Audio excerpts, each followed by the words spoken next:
Okay. My clothes look adjusted and everything. All right, hello. Thank you for volunteering for my Girl Scout project. I will videotape you answering some easy questions about your life so your stories will live on long after your time. And if there are any questions that make you uncomfortable, just say pass and I will go on to the next question. Okay. If you wish to stop at any time, please just say so and we will stop, no questions asked. If you do not wish for your stories to be public information, please tell me so at the end of the interview. Either way, your family will be able to see your video if that is okay with you. Are you ready? Yes. Yes. Okay, what is your full name and age?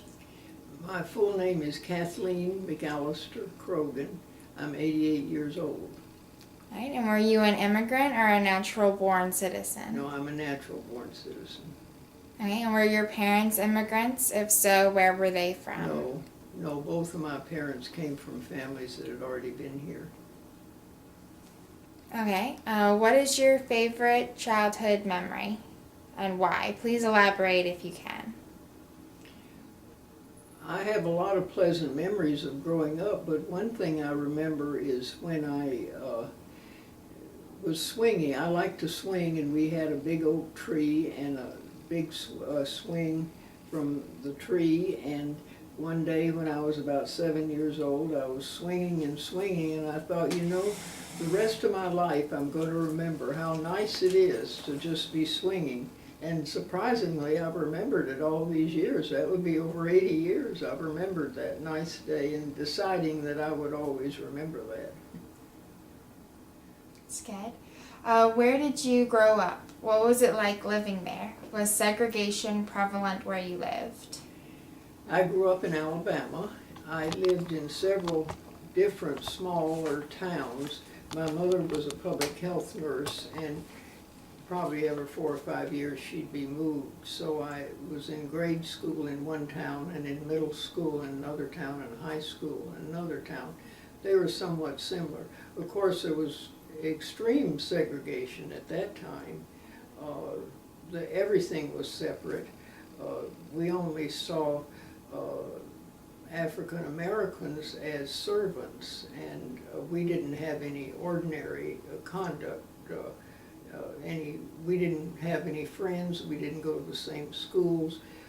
Most people had a woman who worked in their house and helped them with housework and cooking and so forth. And because my mother worked, and she didn't get home till after 5 o'clock, we always had someone that was there, African-American woman who was there when school was out, and she did some housework and she fixed our dinner, and then she went home. I'm sorry, I'm busy. You'll have to call back later.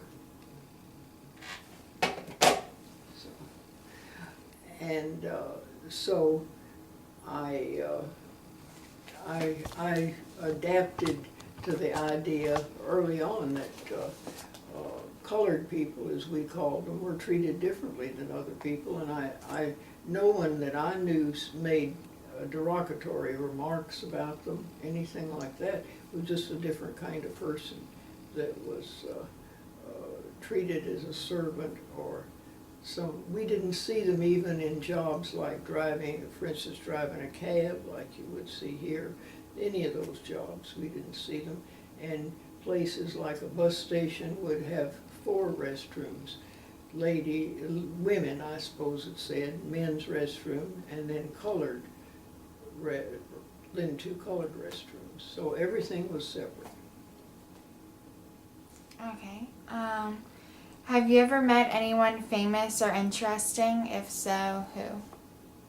Well, my husband was really quite well acquainted with Jack Kennedy, and so I met him a few times. My husband, we lived on a farm after I was married. I didn't live on a farm until I was married, but we lived on a farm, and for a couple of years my husband worked for a farm organization, and at that time the senator from Massachusetts, Jack Kennedy, was coming to Iowa a lot in order to get acquainted. We didn't realize Why? Because he intended to run for the presidency. He hoped to get the nomination and then run for the presidency. So one day when my husband was arranging for a meeting in Des Moines, and it was on a Saturday, and he kind of needed more input, you know, so he understood that at the Democratic headquarters there in Des Moines, that the senator from Massachusetts was there, so he just called over and asked if the senator would want to come and say a few words to the people. And he did, and that's how he got acquainted with him. And he came with a couple of aides, and he asked the aides to get Jim's name and address. And after that, every time he came to Iowa, which was frequently, because Iowa was an important state politically, it has the first primary every year, and so New Hampshire and Iowa are the states where if the candidate can't make it in those states, he doesn't have much chance to get the nomination. So Kennedy was getting acquainted in Iowa, although we didn't know why he was accepting all invitations to speak and so forth. So every time he came out, he stayed in the same hotel in Des Moines, and he would send a telegram to my husband ahead of time. That's before email, that sort of thing. And he would say, I'm going to be speaking at such and such a town next Saturday, but I'll be back at the Hotel Savory at about 10 o'clock, and if it fits in with your plans, if you would come over, you know, I would appreciate it. So my husband, although we lived out in the country, he would always drive back in. He liked him, they got along well, and I didn't think so much at the time that was kind of strange that at 10 o'clock at night, after he'd been out all day shaking hands and being polite to people, that he would want somebody else to come and talk to him. But I read a book recently written by Chris Matthews, the TV person, who said that this little boy, when he was young, he had the disease that affected his health. He had that disease when he was young, and his family was not very sympathetic. He was in and out of the hospital a lot. He didn't get well acquainted with these school kids because he was in and out of the hospital so much. So he was lonesome, and he didn't like to be alone. And even when he was an adult, he didn't like to be alone. So he didn't know anybody else in Des Moines, and didn't bother to, you know, didn't know him that well, didn't bother to get acquainted. So my husband would always drop everything and go in and visit with him. The first time, I helped him pick out a nice tie and that would go with his jacket. That's when people always wore white shirts. People were more dressed up in those days.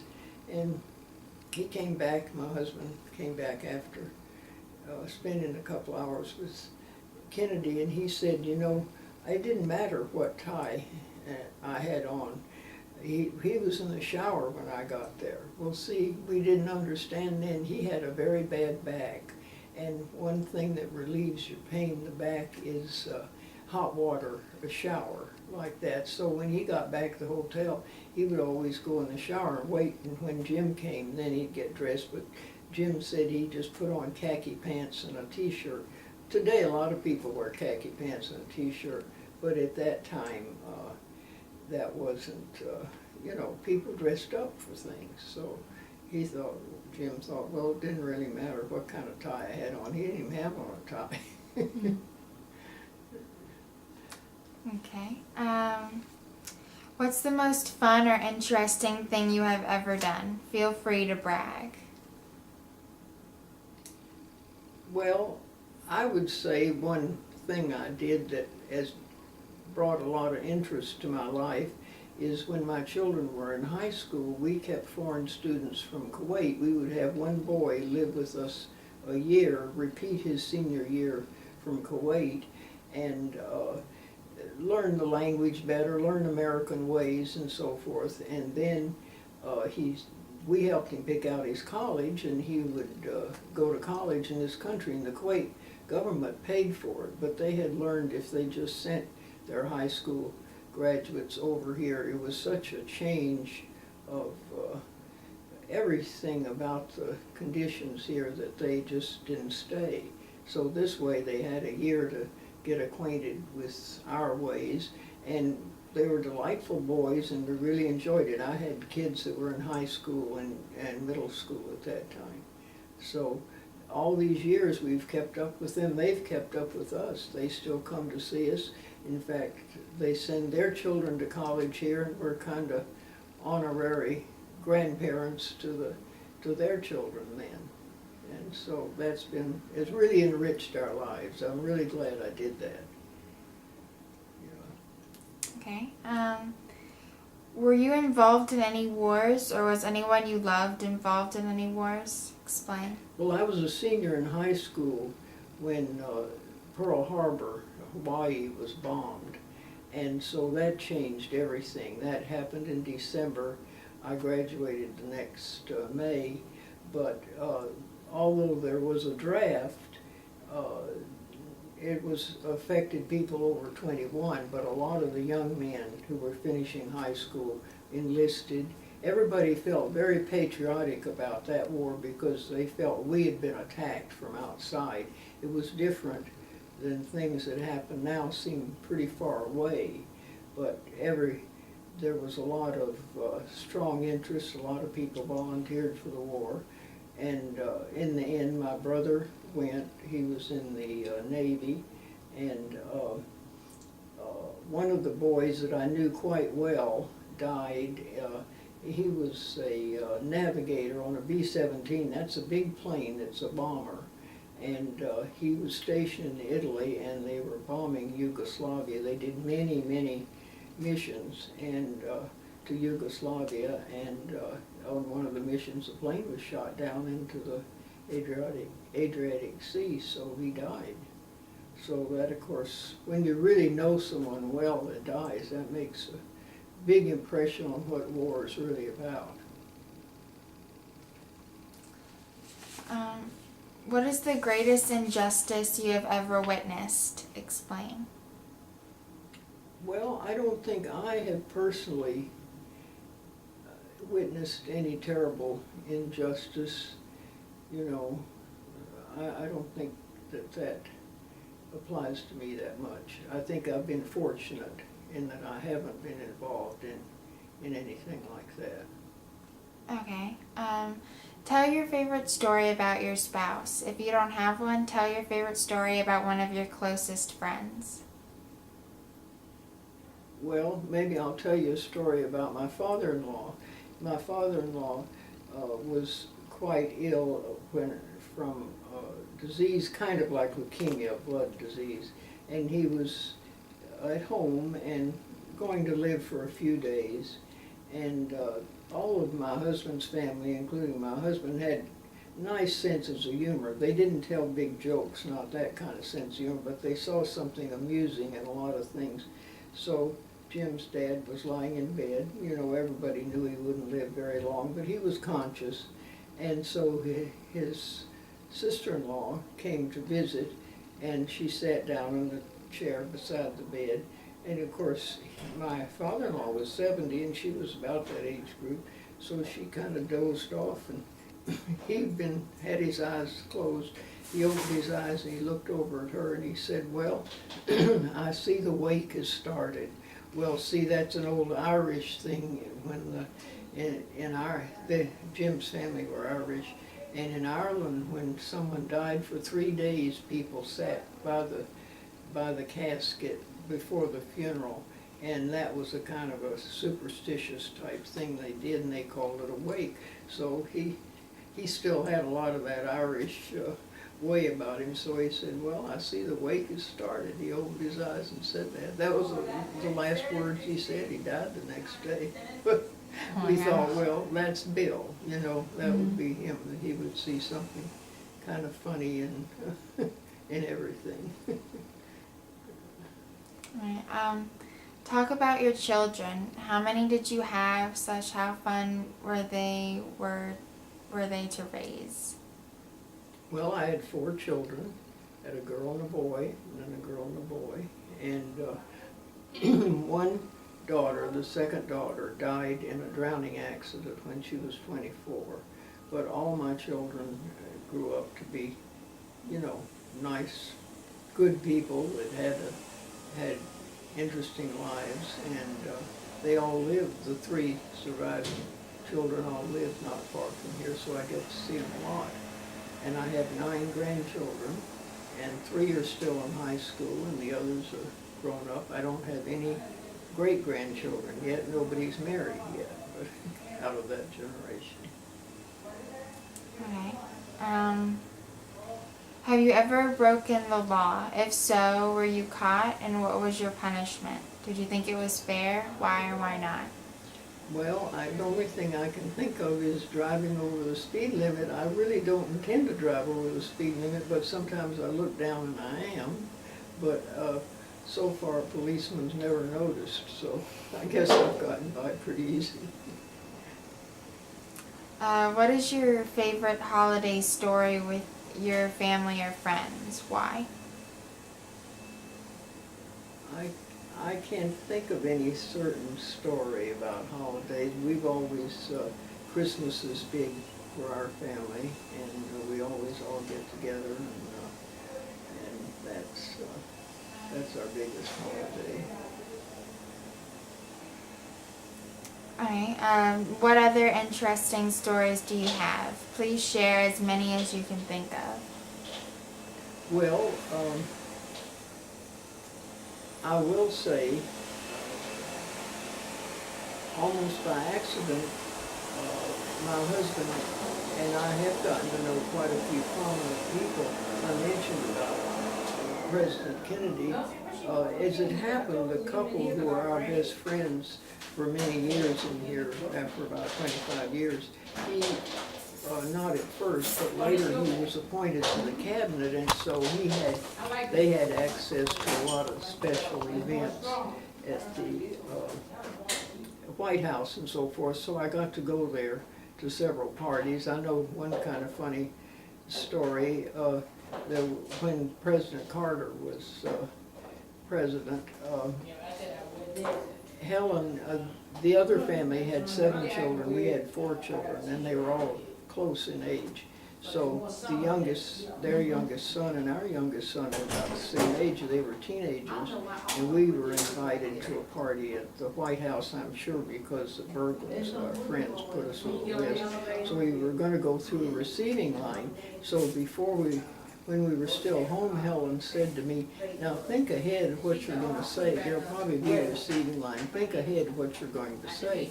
Because most people, when they get to the receiving line, they're so stricken to see the president, they can't think of what to say. And I thought, oh, I've been through lots of receiving lines. I got so many things to tend to, I can't think up something to say in the receiving line. Well, sure enough, when I got up there and shook the president's hand, I couldn't think of a thing to say, but I said something. Well, right behind me was my son, and so he said, "President Carter, I want to tell you that I'll vote for the first time in the fall." This was in May, and the election was the re-election for President Carter was going to be in November. So he said, "It'll be the first time I've ever voted, and I'm going to vote for you." Well, of course, President Carter had this great big smile. He looked very happy, and so after we were not in the receiving line anymore, Joe said, "That wasn't too political a remark to make, was it, at a formal occasion like this?" I said, "No, I think a politician's always delighted to hear you're going to vote for him. It can't be too political." But anyway, that's kind of a funny story about our family. Do you have any other stories you want to share? Well, can't think of any right now. Lots of kind of funny things have happened because, as I say, our family has a good sense of humor. Alright. Well, that's all the questions I have. Okay. If there's not anything else you want to share, thank you very much for participating.